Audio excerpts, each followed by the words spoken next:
السلام عليكم ومرحبا بكم في فيديو جديد لتوقعات المباريات لكأس العالم قطر 2022. حبايبي الكرام، نبدأ بأول مقابلة بين الأرجنتين والمنتخب السعودي.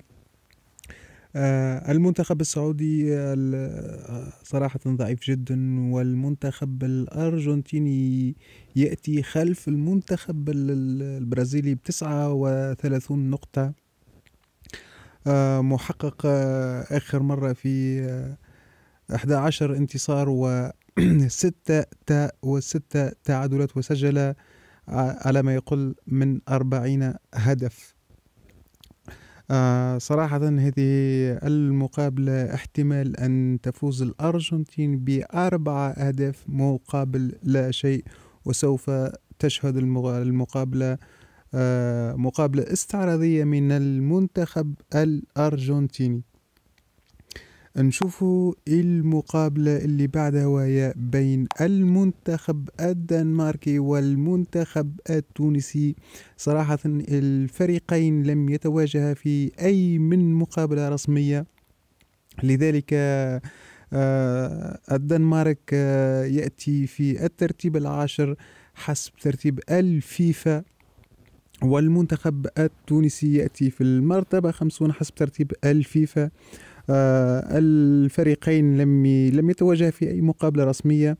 أتوقع يعني احتمال فوز الدنمارك بهدف لا شيء أو بهدفين مقابل هدف. احتمال كبير لفوز الدنمارك على تونس. نشوفوا حبايبي الكرام المقابلة اللي بعدها، وهي بين المنتخب المكسيكي والمنتخب البولندي. المكسيك من سنة 1994 شاركت في كل نهائيات كأس العالم من سنة 1994، ولكن بولندا شاركت في 6 مرات فقط. مع ان بولندا عندها ليفاندوسكي. وصراحة هذه المقابلة سوف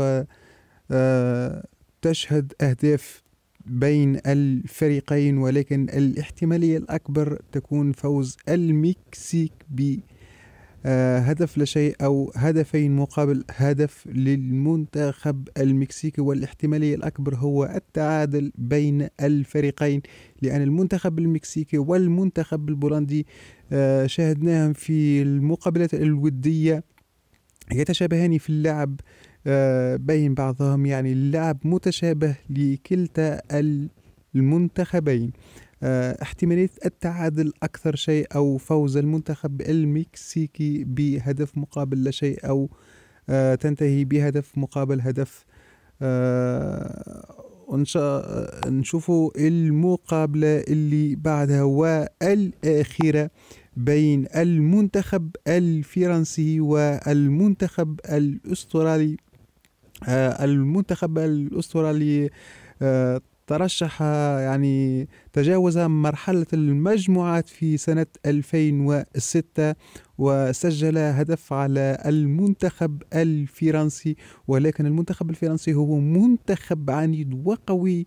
أتوقع يعني فوز المنتخب الفرنسي ب3 أهداف لهدف، أو 3 أهداف لا شيء.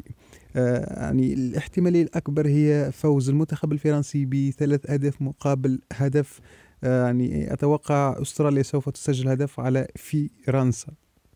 إلى هنا حبايبي الكرام ننتهي في توقعات المباريات لكأس العالم قطر 2022. هذه توقعات اليوم 22/11/2022 توقيت المباريات. الأرجنتين والسعودية على الساعة 9 صباحا بتوقيت السعودية.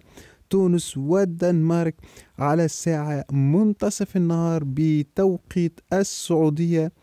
المكسيك وبولندا على الساعة 3 مساء بتوقيت السعودية. فرنسا وأستراليا على الساعة 6 مساء بتوقيت السعودية. حبايبي الكرام، إلى هنا ننتهي، نلتقي في مواعيد رياضية قادمة. دمتم بخير وإلى اللقاء.